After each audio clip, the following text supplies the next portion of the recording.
G'day legends, I hope that you're having a fantastic day and you've had a fantastic weekend.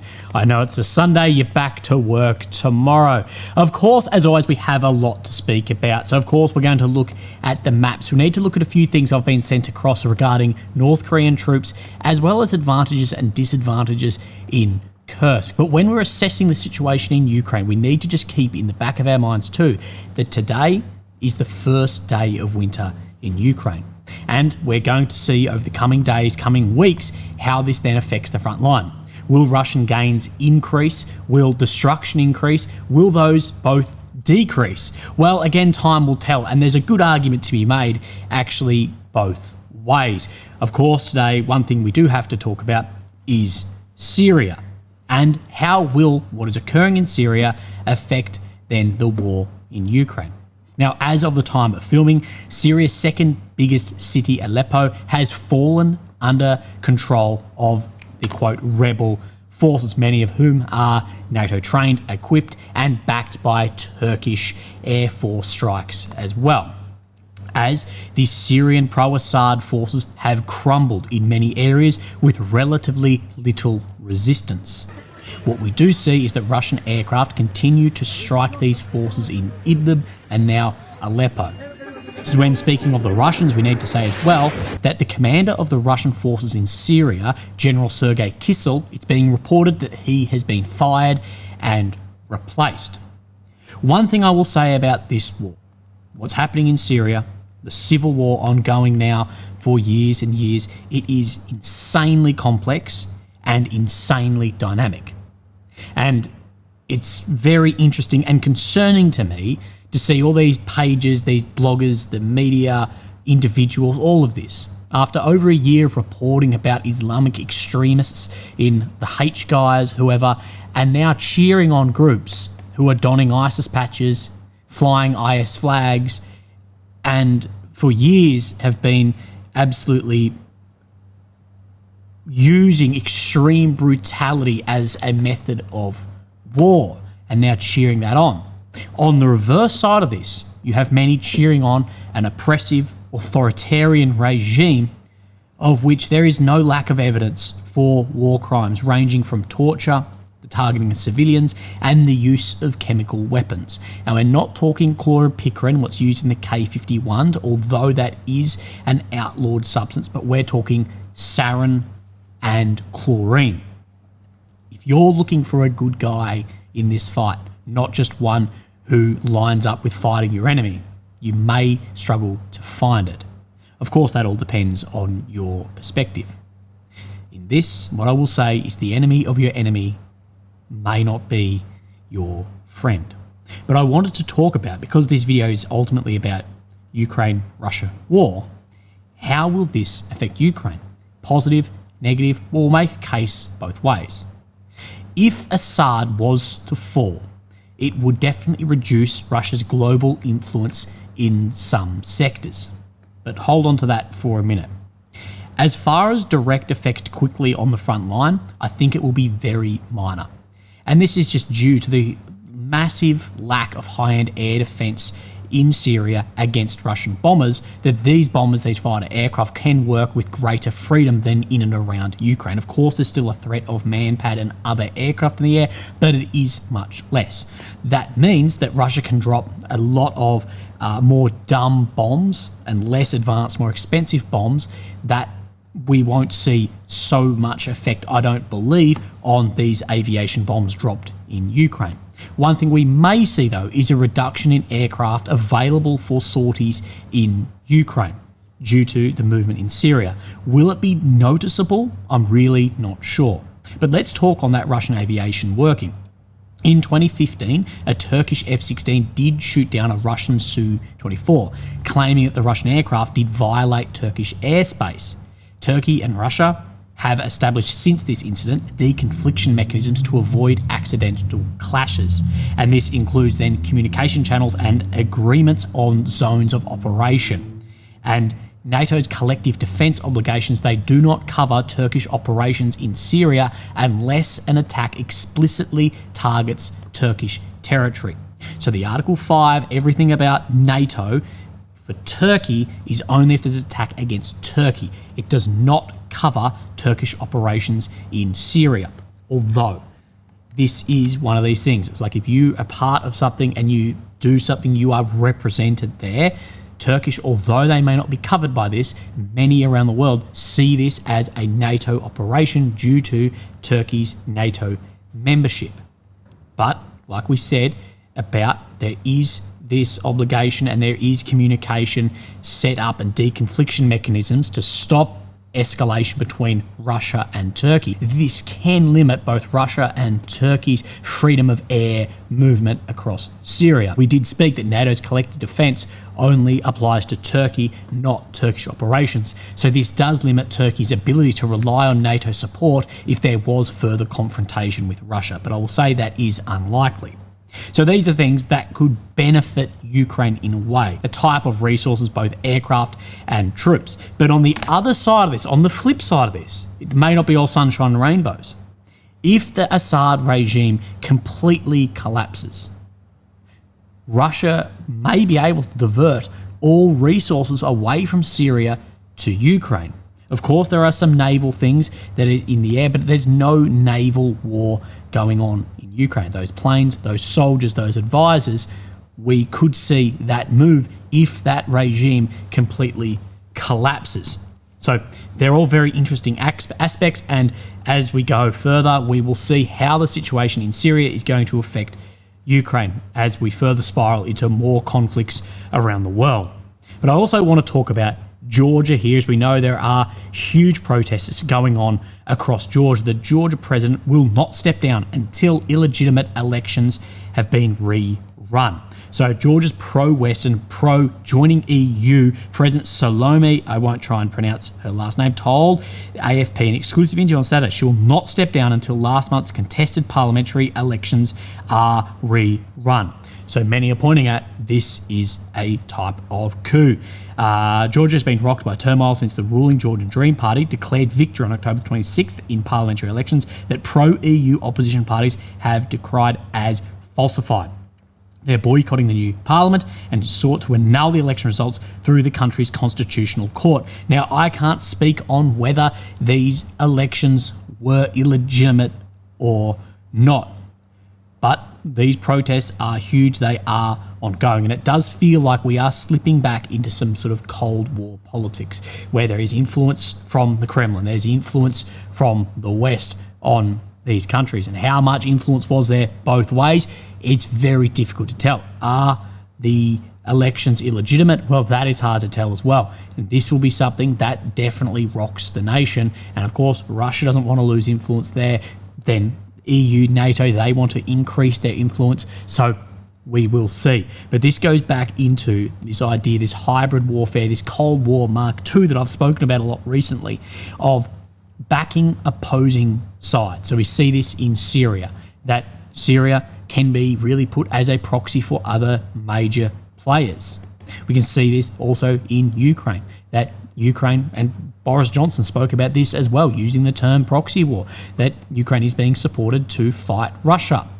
Same as you can see where one side or the other in Syria. We can see this in Israel as well. We can see where Israel is fighting. We can see where the H guys are fighting, and we can see where the support is coming through the IRGC as well. We can see this happening in Mali and Sudan as well. And I've spoken many, many times. I don't believe we will see a hot World War III. I hope to God we don't see a hot World War III, but I believe we're in this Cold War Mark II, and we're going to see a massive expansion of wars of proxy all around, backed by Russia or by China, and then by the West on opposing sides, and sort of having that war without having to actually have fingers on the trigger ourselves. Now, speaking further of this, before we get into the maps, is what Trump has put on that other truth dot, whatever it is, I don't use it, but then he posted it on Twitter as well. He said, the idea that BRICS countries are trying to move away from the dollar while we stand by and watch is over. We require a commitment from these countries that they will neither create a new BRICS currency nor back any other currency to replace the mighty US dollar, or they will face 100% tariffs and should expect to say goodbye to selling into the wonderful US economy. that said, this is like the whole reason that BRICS exists, is in many ways by some of those founding members to reduce the power of the USD, to have sovereignty and independence over that as well. Because if you can reduce the power of the USD, you can negate a lot of sanctions and you can get around those then being weaponized against your interests as well. They can go find another sucker. There is no chance that BRICS will replace the US dollar in international trade, and by any country that tries should wave goodbye to America. And this is where people point out the weaponization of sanctions due to the power and the dominance of the dollar. It's the whole reason, primarily, say Russia and China at the helm, are doing this to try and move that power away. One thing is, well, China provides billions of cheap products to the US that won't be backfilled by the US. It's just going to become a lot more expensive. What does the US do if they really move away, if they just call bluff and go, we're not doing that? Now, we also need to stop having this Western superiority complex as the rest of the world is catching up, especially economically and power. The GDP of BRICS nations surpass that of the G7 when you measure with purchase power parity. Now, it also represents over 30% of just land mass and 45% of the global population as well. Would BRICS survive without the US? I think that it would. And could this reduce the US's power around the world in international trade and international order?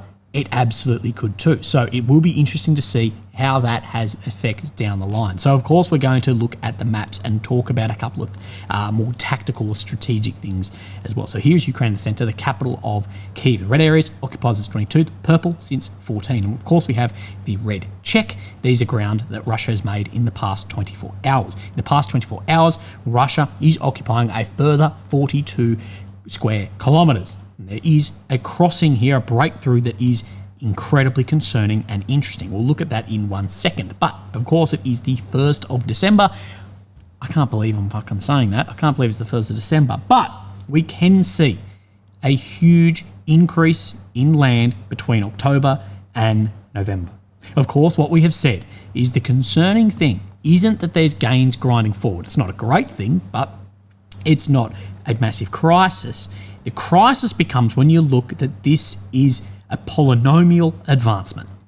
Not only is the advance not stopping, the advance is increasing in speed. And this is why we have put in these percentages that run off the month prior. And you can see 730 kilometre squares were occupied by Russia in the month of November. Now, December is at 42 as of today.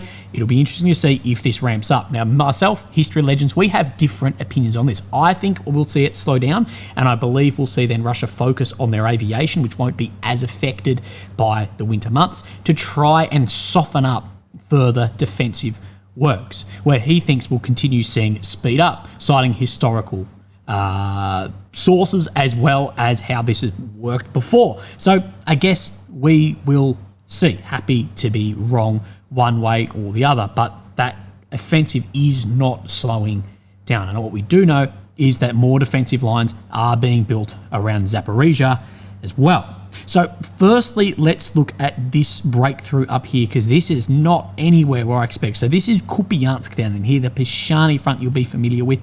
Now, you might go, oh, we've seen this. No, we didn't see this. What we saw the other day, what we were shocked by, was this breakthrough up in here. That's what we saw the other day. This is just south of here, calming out then a couple of kilometres, but also crossing the Oskil in here. So it's 2Ks and it's crossing the Oskil. So they have made a bridgehead across there, pushed a fair way in. And of course, you can see where this regional hub of Kupiansk is. Now, we have spoken about why exactly in here, and we are struggling to see why exactly on these pushes. Could it be to try and bring mortars, artillery, maybe TOS onto Kupiansk for an offensive into here? We believe that is a goal of Russia's, to try and get Kupiansk. It is a real hub center in here, but again, we will see. But that is incredibly interesting. Let's then look at what Syriac says about this. So he shows both of these, the one we saw prior and this new one today. 7 days ago, Russian army began an operation to cross the Oskil River and settle the outskirts of Novomilinsk, which is partially under Russian control. In the last 48 hours, Russian force managed to create another bridgehead 6 kilometers to the south by seizing a number of positions south of Dorechnow. So this is difficult to know. What it could just be is opportunity. So there's been no real movement up in just here for a while. Actually, cut out just here. We have seen that. But there's been no real movement there. There could be a transfer of Ukrainian forces onto other areas of the front line to attempt to stabilise there. Therefore, Russia is taking the opportunity to push through here. And this is what we've said. In a attritional, protracted war, if you have the numerically larger numbers, you are trying to expand the front line on many different fronts and keep the numerical inferior country running around trying to stabilise it. So we've seen this breakthrough here. If there's not troops in here, there's going to be troops brought from somewhere to try and stop this. I know I say it every single day, but this is why Kursk, from my knowledge of attritional warfare doctrine, seems to have helped the Russian forces more so than the Ukrainian forces. So that is an interesting movement to see on that map. Now, let's move our way just south of here, and of course we have the Berestove-Losova front, and we can see further movement out to the west by the Russian forces in this direction. I don't have a Syriac map to show this, but we did see on a Syriac map yesterday or day before movement out to the west above Veshneve and Kopanki as well. So we can confirm there has been some level of movement in there. Then we come down to the Pokrovsk-Kursk front. Let's focus around Pokrovsk first off. So movement out the Pushkini and Zvote as well, taking up more positions and forming this. Forming what I believe is the beginnings of the flanks to envelop Pokrovsk. Solone, Shevchenko, Pishani, Mark III will be the areas that Russia will push for in the coming weeks if they maintain movement on this front line to, like we saw, from all the way from Mariupol to Bakhmut to Avdiivka to Veshneve to Ukrainsk to Avdiivka, to work on the flanks, envelop, collapse, troops pull back. And I believe that is the beginnings of what we are seeing in this direction. And let's talk about this situation. Pokrovsk. Russian army began advancing west-northwest of Zvote, approaching the outskirts of Novoputskaya. So we can see if we zoom in that this is that same area right in here, pushing out onto the first outskirts. Again, the train line in here is a real threat for the Russian forces to move up there. Again, it is concerning to know how quickly some other areas that were very important have fallen, such as Kurkov with presence, Seledov as well. Pokrovsk is incredibly crucial to the Ukrainian defences. So let's move down, and we of course have Dalny, Kurkov, that this whole area has filled in between here. That is not surprising, but as well out to just the east of Sadi Turny, a lot more ground made by the Russian forces today. Now, of course, a couple of things to point out. This is where that dam wall was taken out. Of course, the water by now has leveled off, but we will see. If the Russian forces can't cross in here, it gives us a good idea of who blew up the bridge. If it makes it easier for the Russian forces to flank around here, then we might get a better idea of that. But coming from the demolition, it does look like it was a Ukrainian planted demolition there, particularly with the soldiers there knowing it was about to go down and the drone filming also. But let's then have a look at this front line in here on my maps, and we have a geolocation in here also. Let's start with that geolocation. So right in the center of Kurkov, where we know that ground has been made, and we presume it's actually more ground than this in the center, but we can see a couple of interesting bits in the very center of Kurkov. We see a lot of strikes. We can see as well in this footage multiple Ukrainian soldiers then surrendering to the Russian force. We can see the Russian forces pulling down a Ukrainian flag and planting then a Russian flag at that geolocation. Now, further we come through this video and we see what we presume are those POWs taken in the beginning of the video, then later on this video, being interrogated by the Russian GRU. Of course, is military intelligence, because you can see the typical Batman symbol. So military intelligence then talking and trying to exploit information or propaganda from those POWs as well. So let's have a look up. Now, firstly, we'll start around this Beretsky. Let's zoom out one. So in my opinion, I think Deep State is actually showing more territory being controlled around Beretsky than Syriac. So I would further lean to believe this map. Now, Kursk, again, I think that the deep state is showing some more control to the south of Kursk than, of course, the Syriac maps. But you can see the center of Kursk and how different it is looking, although this map shows a crossing across this road. So this is why we use multiple maps. You sort of line them up. But you can see where this major Ukrainian work is coming under control. And I showed you some footage the last couple of videos that these are not just holes in the ground. These are heavily reinforced, concreted in defensive positions that have been for a long time. North of the reservoir, then Russian-made advances in Beretsky. South of the reservoir, Russian forces capture new trenches north of Dalny, approaching the micro-district in Kursk. So we will see if we see a southern push into here on the flanks, and of course we will see what happens just to the south of Dalny in this other salient that is currently becoming more and more critical. So let's look down in here and look at then a geolocation. So just on the edge of the grey zone near Ilininkia, we can see Russian forces here with a flag, and it was, by the footage, said to be confident control of this area. That's the flag geolocation there. So they said it was confident control. So what I'm thinking that means is, well, the flag is not being raised right on the front line. We have control of the surrounding areas. Noel reports he shows Ilininkia all the way up to Romanivkia coming under Russian control today. So I believe we are very close to seeing a large withdrawal of Ukrainian forces out of here. Let's move to the west a little bit more. Velika Novosilikia, we can see a large Russian advancement coming from east to west. So what we have really seen the Russians do in here, so let's draw this across this Vuhledar up to here, is northerly pushes, which are still continuing. Don't act like the northerly pushes aren't. But they've pushed on the north here and then are pushing on the west on the flank, which is very typical of what we've seen the Russians do. Let's actually draw one more in. What we are seeing is them pushing in then other fronts as well as the north here, and forming what I'm guessing will become the two flanks of the envelopment of Velika Novosilikia. Although there is many maps that show there's already breaking on the eastern side. This is a very critical area, especially when combined with what we're seeing around Pokrovsk and the defensive work sitting in here.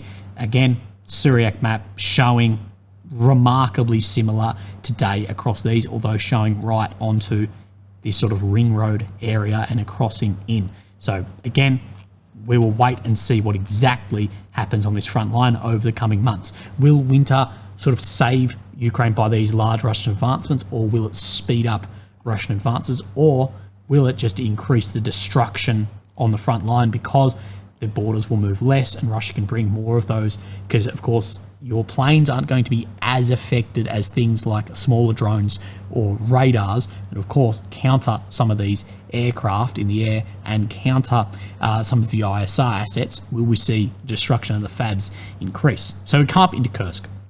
No changes being shown into here at the moment. A lot of the Russian maps are correcting because of geolocated Ukrainian footage, but it's not. I'm not showing it today because it's still within the blue zone controlled here. There was a Bradley fighting right up about here.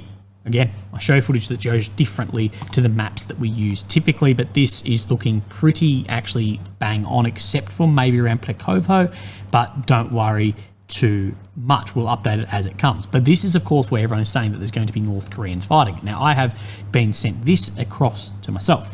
One thing I wanted to share with you regarding the North Korean artillery systems. Since the start of the North Korean story, so remember this was, English is not his primary language, my acquaintances told me that North Korean soldiers will not fight on the front line in Kursk, but will work with arty and drone in combination. North Korean Special Force will be working close to the front line in drone-embedded units. This system takes up to 8 personnel to operate and a different munition type that Russia does not produce. Its fire rate is slow, 2 shots every 5 minutes. Russia has enough systems in this caliber range that I can still use that they are familiar with and don't take 8 pers to operate and shoot much faster. Also, while gaining experience on this thing is just not worth the bang it provides. So the North Koreans are doing this themselves. 20 guns working plus logistics drone units will easily take up to 3,000 troops. This, for me, is the biggest proof that North Korean direct involvement and not the story of North Korean meat waves. North Korean soldiers will use booster shells to shoot safer from 60 kilometres in Kursk and just get experience fighting in modern war. Different systems could go in and out just like trials. Deaths of these soldiers will be difficult to prove because they are far from the front line. This will be safer for Russian arty to go to Ukraine. So take that as you will, but that's what I've been sent across, and that sounds a lot more reasonable than what we hear of claims of guys doing all sorts of bloody shit. Also, when talking about Kursk, I wanted to speak about this. Sent from someone who one day I may introduce you to if he agrees. When talking about Kursk, we should not compare Russian and Ukraine capabilities. We should compare what Ukrainians can do with the same resources tied to Kursk elsewhere on the battlefield. It is hard to disprove that Ukraine does not have drone, surveillance, artillery supply advantages. This was me pushing back on where people were saying the logistics supply, the drone, surveillance and artillery, that they were saying that Ukraine has all that advantage in Kursk over Russia, and I said, I don't believe so. I think it is the exact opposite of that. But what we did clarify further was saying it is hard to disprove this or prove it one way or the other. So here we go. Especially to the NATO personnel. They believe that Ukrainian soldiers and Western equipment have an innate superiority over Russian soldiers and equipment. Thus, they believe Ukraine has a superiority of everything, everywhere on the battlefield. So, to prove their error, we need to play their game. Assume that Ukraine indeed has the drone, surveillance, artillery supply advantages everywhere on the battlefield. The easiest point to refute is the availability of radars. People give too much importance to the Patriot, S3 or S400 radar systems. Portable radars are very poor substitutes for fixed radar systems. Both the US and Russia operate huge and fixed radar systems deep into their controlled territory. These radars do not shy away from dissipating a lot of power. Since they are fixed, they are not bound to some diesel generator. They can consume an entire generation of capacity of a nuclear reactor if they wanted to. Since they are huge, the enemy knows their locations, so dissipating more power does not endanger these radars, but you already know where these are. Interested people can just check for the ANFPS or the ANSPY on Google, US Fixed Early Warning. The F stands for fixed, so all these fixed radars. S stands for shipborne, so they are also very large and powerful. Maneuver on water is far different to moving something like your radar system for Patriot S3 or 400.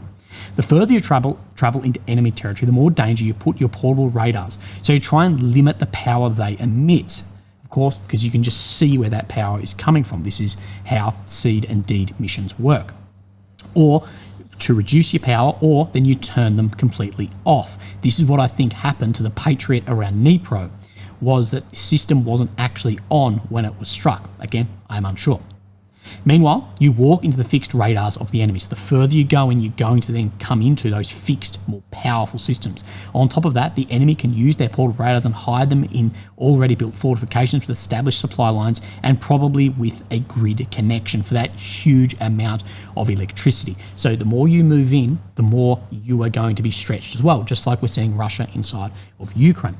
The diesel generators heat up a lot. So relying on the electric grid through a voltage regulator is the safer but harder to detect option. So if you have a diesel generator, thermals and other equipment will see that and easily target it. So even if the Patriots are inherently superior to the S400, it would be much more detrimental to the enemy if stationed well behind the line of contact, where they can escape strong fortifications after there is a chance of detection by the enemy. Also, the fixed enemy radars would contribute less to the enemy defence if you are not bulging into enemy lines. This issue holds for electronic warfare. Ukraine doesn't even control any high grounds in Kursk. They are away from their electric grid, so they are either totally disconnected from their grid or they built a makeshift unreliable connection to some substation in Sumy. Even if Ukraine has much better electronic warfare equipment, this equipment would be much more dangerous to Russia in Chasiv Yar, where they still hold the commanding heights and have a stable grid connection. So there's all these other logistics elements from even the electricity that you need to look at when determining the use case for these. The logistics arm is also longer in Kursk than it is in Donbass. So Russia has more chance to hit supply lines to Kursk with things like Iskanders, which we see a lot happening. Than to hit the supply line, say, in Donbass. On the other side of this, symmetrically, Ukraine has more chance to intercept Russian supplies to Donbass than Russian supplies to Kursk. So the logistics is more of a struggle for Russia in Donbass, and on the flip side, I'll say the logistics is more of a problem for Ukraine in Kursk. The effort to justify Kursk really gives me a don't look up feelings. These people can justify anything if they wish to. Now, Kursk, I guess it can be on the table if this was a military mistake or success. I'm vehemently in that it's that it's looking like the biggest mistake of this war. But if there is some 5, 6, 7 dimensional chess, then maybe it will be the biggest success. But to say that Ukraine has the logistical advantage into this area, I believe is ridiculous, even down to the power grid, the roads, mid-range missile, all of that. Although it can be hard to disprove. But again, with all of this and how this war unfolds, like everything in life, time grinds forward, and that will show us the outcome of who will come out of this victorious, because I don't think that we're going to see anyone back down quietly. Legends, have a great day, and I'll speak to you soon. Thank you. Bye-bye.